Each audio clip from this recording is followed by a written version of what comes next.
अंधी सास का सच। निशा की सास अंधी थी। वो ठीक से देख नहीं सकती थी, लेकिन शादी के बाद, माँ जी खाना खा लीजिए, और हाँ मैं आपको दवाई दे रही हूँ, वो भी खा लीजिए। नहीं नहीं बेटा, तू बस खाना बना ले, मुझे अंदाजा है मैं खुद ही खा लूंगी सब कुछ। रोज सुबह निशा की सास की आदत थी। निशा बेटा, सब्जी दे दे, मैं काट देती हूँ। अरे नहीं नहीं माँ जी, आपको चाकू लग सकता है। नहीं नहीं बहू, मुझे अंदाजा है कि कैसे काटना है, काफी वक्त से कर रही हूँ ना मैं। वैसे भी डॉक्टर ने कहा है कि थोड़ा बहुत काम करना जरूरी होता है। माँ जी, डॉक्टर ने कहा है तो दे देती हूँ आपको, लेकिन मेरा मन नहीं मान रहा।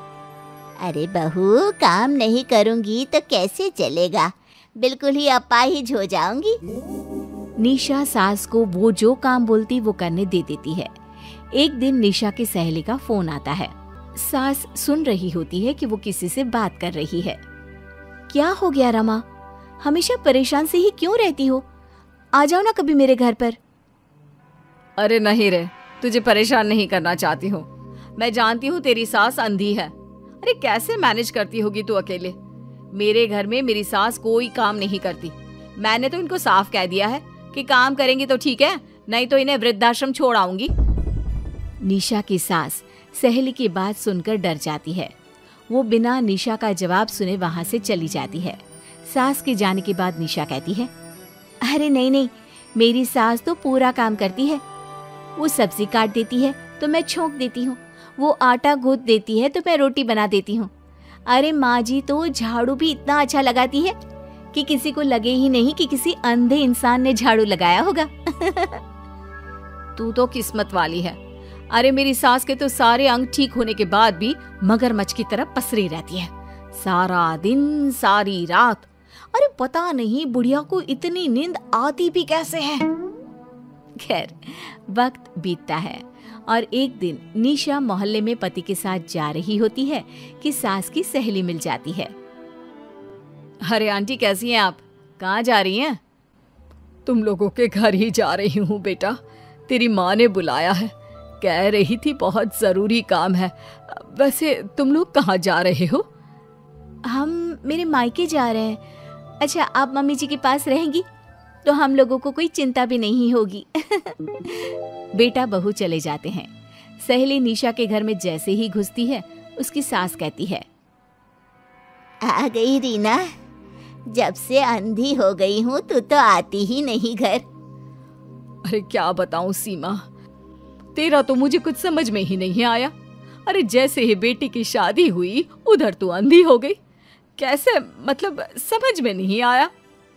सास जोर जोर से हंसती है। अरे पागल हो गई है क्या? किसी अच्छे डॉक्टर को दिखाना, ठीक हो जाएगी। मन नहीं करता क्या दुनिया देखने का? कल को पोता पोती होंगे, उन्हें कौन खिलाएगा? तेरी भी तो बहू आई है, तेरे भी तो बेटे को बच्चा हुआ, कितना खिला लिया तूने। अरे हमारी तो किस्मत ही फूटी थी। लड़की की पहले दिन से ही डिमांड थी कि सास ससुर के साथ नहीं रहना, चाहे जो हो जाए। अब बोल क्या करती मैं? फिर क्या कर लिया तूने? दोनों आंखें होने के बाद भी परेशान ही है ना? हाँ, पर चल कम से कम दुनिया देख तो रही हूँ ना, तेरी तरह अंधी तो नहीं हो गई। निशा की सास शांत हो जाती है। उनकी आंख से आंसू गिरने लगते हैं। अरे अरे रो मत, क्यों रो रही है? वैसे भी दुनिया में ऐसा कुछ नहीं है कि जो देखा जाए। चालाक बहुएं और ऊपर से वो बेटे जिन्हें बचपन से सीने से चिपका कर पाला, वो भी बीवियों के कहने पर माँ से लड़ पड़ते हैं। तेरी गुलाबी रंग की साड़ी बहुत अच्छी लग रही है, और ये जो चश्मे का फ्रेम है ना, जच रहा है तुझ पर। सहेली शांत हो जाती है। मतलब तू अंधी नहीं है, तू देख सकती है। हाँ, तू मेरी सबसे खास सहेली है, इसलिए बता रही हूँ। मैं ठीक हूँ, बिल्कुल ठीक। अरे तो फिर अंधी होने का नाटक क्यों कर रही है? दुनिया देख ली है मैंने, देखा है मैंने कैसे सास को देखकर बहुएं रंग बदलती है। मैं अपने बेटे के बिना नहीं रह सकती। पति का साया तो पहले ही उठ गया, बेटे को बहू ले गई तो क्या करूँगी। सारा काम कर देती हूँ, वो इसी में खुश है। सहेली निशा की सास को गले लगा लेती है। लेकिन झूठ बोलकर कब तक? अरे कब तक ऐसे रहेगी? थोड़ी ही देर में बाहर से बेटा बहू के आने की आवाज आती है। बस चुप कर, जो मैं कर रही हूँ बस साथ दे मेरा, नहीं तो। बहू घर पर आती है। सामने 2 कप में चाय, शादी के एल्बम और कुछ खाने पीने का सामान रखा था। माँ जी, कुछ खाया आपने? खाना क्या है बहू, बस चाय पी है। सब्जी दे दे, मैं काट देती हूँ, रात के खाने की तैयारी हो जाएगी। अरे नहीं माँ जी, मैं खाना बना लूंगी, आप आंटी के साथ बैठिए ना। बहू सारा खाना बनाकर सास को आवाज देती है और सभी बैठकर खाना खाते हैं। माँ जी, ये लीजिए, कटहल खा लीजिए, ये कह रहे थे कि आपको बहुत पसंद है। हाँ हाँ, ला दे। बहू सास को रोटी का डिब्बा पकड़ाती है, लेकिन सास नहीं पकड़ती।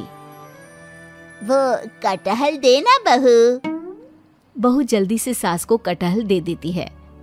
अगले रोज फिर सास झाड़ू लगा रही होती है कि बहू कहती है, माँ जी, आप ठीक से झाड़ू नहीं लगा रही, पीछे देखिए कितना सारा कचरा फैला हुआ है, लाइए मैं लगा देती हूँ। सास डर जाती है और पीछे देखती है। कहाँ बहू? अरे कहीं तो नहीं है कचरा, देख। नहीं माँ जी, आप देख नहीं सकती ना, इसलिए आपको नहीं दिखा। बहू सास से झाड़ू लेकर सारे घर में झाड़ू लगा देती है। सास अब जो काम करने जाती, बहू उनसे छीन लेती। क्या बात है बहू, आजकल तुम मुझे कोई काम क्यों नहीं करने देती?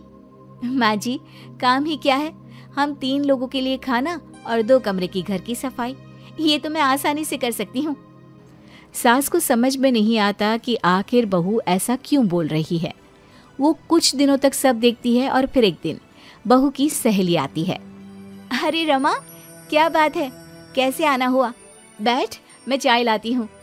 अरे नहीं नहीं निशा, तू सहेली से बात कर, मैं ले आती हूँ चाय। वाह, क्या बात है, तेरी सास को आंख से दिख भी नहीं रहा, लेकिन चाय बनाने को तैयार। और एक मेरी वाली है, हाथ पैर हिलाने के भी पैसे लेती है। वैसे यार आज मैं रिलैक्स हूँ, छोड़ आई मैं उन्हें वृद्धाश्रम। सास डर जाती है और अंदर से चाय बनाकर ले आती है, लेकिन डर के मारे सास के हाथ से चाय की ट्रे गिर जाती है। बहू की सहेली बोल पड़ती है, अरे कुछ काम होता नहीं है तो करती क्यों है बुढ़िया, एहसान दिखाने के लिए? अरे मैं तो कहती हूँ तू भी इस अंधी को वहीं छोड़ा। नहीं नहीं निशा बहू, मुझे माफ कर दे, गलती से ट्रे गिर गई, मैं सारा काम करूँगी, बस मुझे मेरे बेटे से अलग ना कर, मैं नहीं रह पाऊंगी उसे देखे बिना। बस माँ, यही सुनना था। आप देख सकती हैं, फिर भी डर के मारे जो नाटक आपने अंधी होने का खेला, मैं उसे खत्म करना चाहती थी। माँ जी, आप घर की बड़ी हैं, मेरे पति की माँ है, मेरे लिए आपकी जगह भगवान से कम नहीं। आप अंधी नहीं भी होंगी तो भी मैं कभी भी आपको खुद से दूर नहीं करूंगी माँ जी, मेरा विश्वास रखिए। फिर निशा सहेली को देखती है। अच्छा होगा रमा कि तू मेरे घर से चली जाए, क्योंकि मेरे घर में ऐसे लोगों के लिए कोई जगह नहीं है जो बड़ों की इज्जत नहीं करते। सास चैन की सांस लेती है। जीती रहे बहू, जीती रहे।